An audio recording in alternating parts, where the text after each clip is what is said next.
தீதானவை வழியானது என் பாவங்களும் மிகையானது.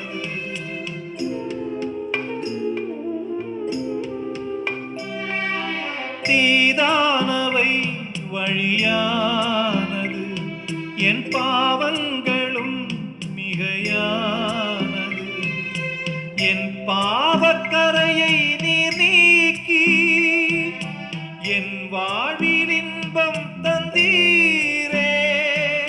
கண் பாரும் இனிமே துணையாக வாரும் என்னை தந்தேன் நானே. துணையின்றி ஏங்கிடும் ஏழை நான் நம் இறைமகன்